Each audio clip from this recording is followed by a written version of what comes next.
talking in with Garry and Thea, the impact of the program on members for it, has there been a noticeable change within the club, do you think? Definitely. I can give two examples that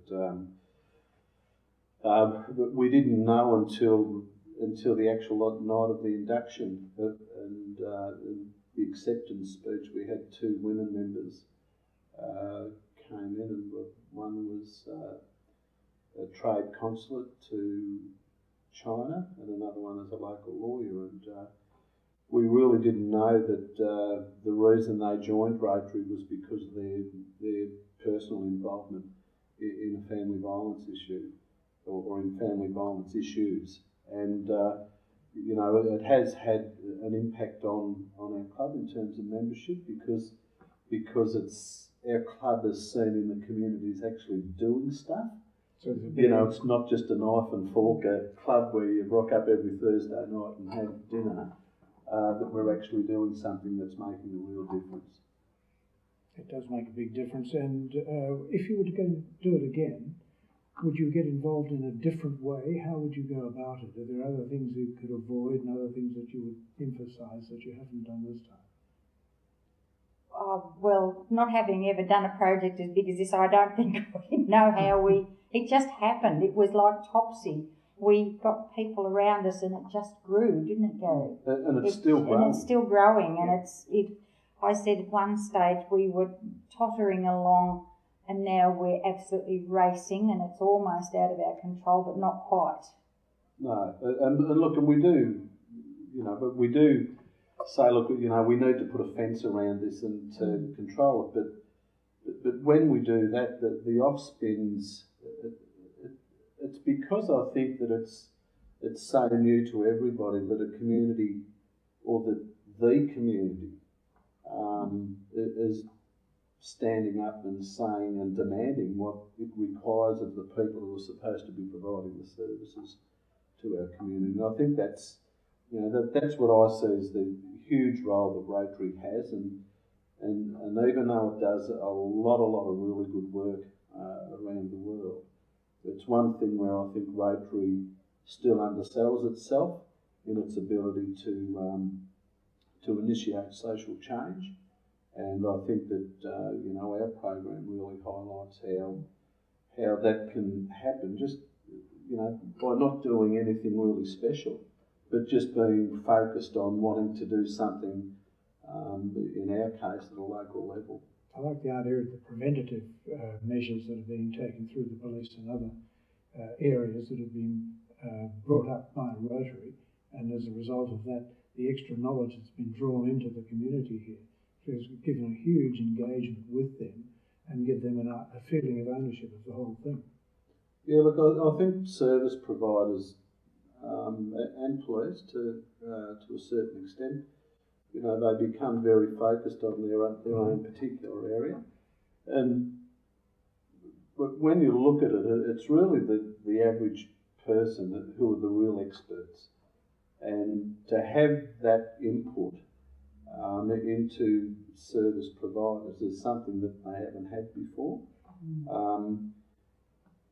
They've had issues or challenges in dealing with that input, and similarly with us, we've had challenges on the pushback that we've had from a lot of service providers, and I think that's just a natural reaction to change. Yeah.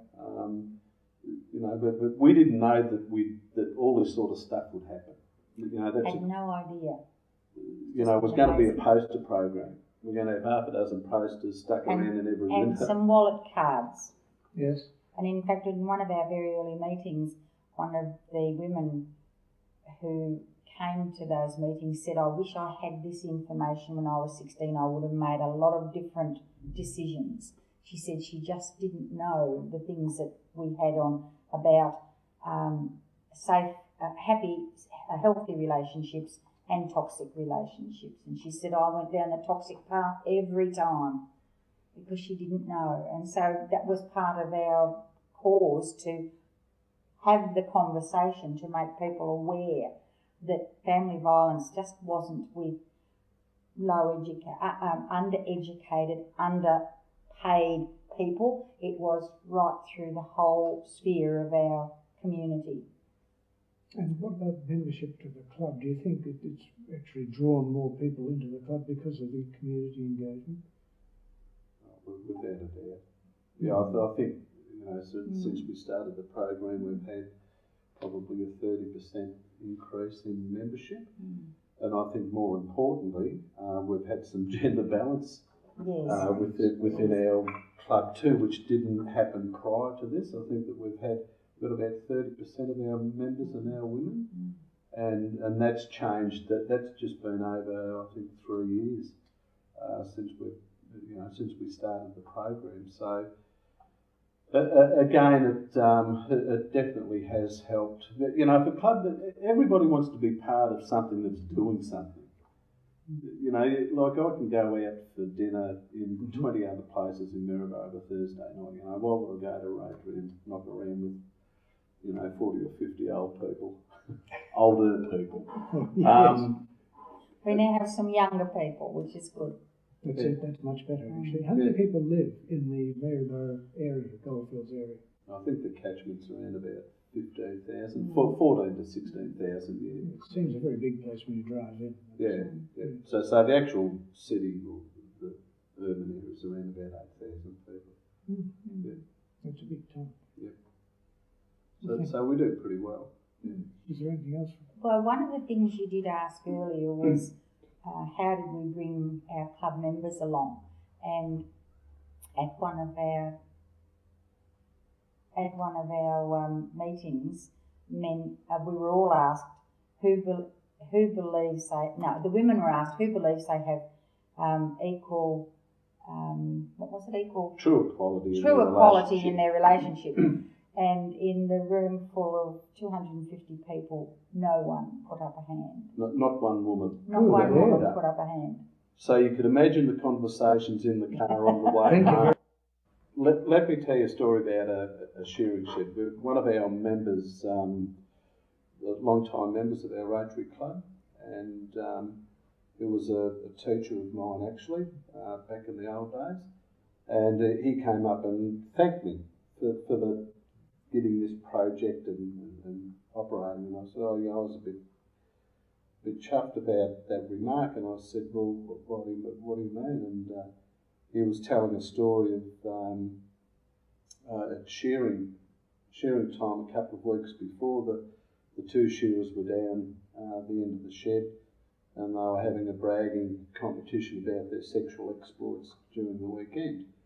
And our Rotarian member said to me, he said, well, up until last year, it was just part and parcel of language in a shearing shed. Gets a conversation going. Yeah, and he said, this time, because of our project that we're doing, I took exception at that sort of language, and I just said, well, hey fellas, I don't think that's really appropriate. So, in terms of the project working, it is. And that's an example of just what one person has said, because the whole project, one of the major keys in the project, it's about language, and it's about respect and how you relate to other people. And this is a prime example, a real example of one of our members who's probably well into his 70s saying, well, no, this is not the way it's going to be in the future.